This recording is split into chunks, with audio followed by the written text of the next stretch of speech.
কেমন আছো সবাই? এইবারে মহালয়ার আগে আমি আসবো, এসে দাঁড়া একটা ফটোশুট করবো ওখানে।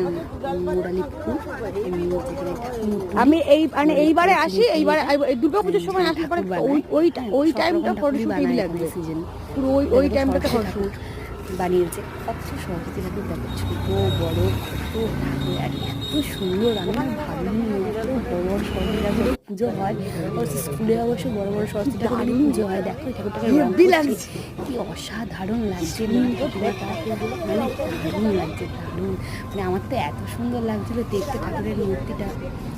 আমি আবার ভেতরে মানে সুন্দর লাগছে, প্রত্যেকটা সরস্বতী ঠাকুরকে এত সুন্দর লাগছে, এত সুন্দর লাগছে।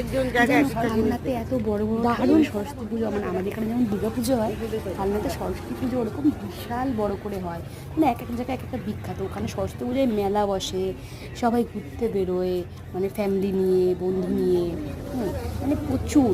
আর দেখো এত সুন্দর, এই ঠাকুরটাও এত সুন্দর, মানে দেখার মতো, কি অপরূপ, মানে দারুণ লাগে। এমনি ঠাকুর দেখতে সুন্দর লাগে আমাদের।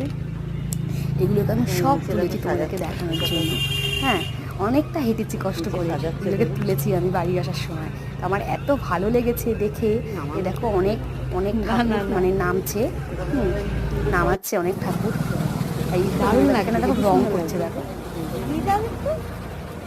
সামনে থেকে প্রথমে তো সাদা রং করে, সাদার পরে তারপরে রং করে, কি দারুণ লাগছে না দেখতে, খুব সুন্দর লাগছে। এত ঠাকুর এত ঠাকুর, মনে হচ্ছিল এখান থেকে ঠাকুর নিয়ে আমি চলেই আসি। আমিও বাড়িতে পুজো করি, অবশ্যই সরস্বতী পুজো করি বাড়িতে, আমি কিনে নিয়ে আসবো। এদিকে আসে, এই বাবা সরি মা, হ্যাঁ ওই দিক দিয়ে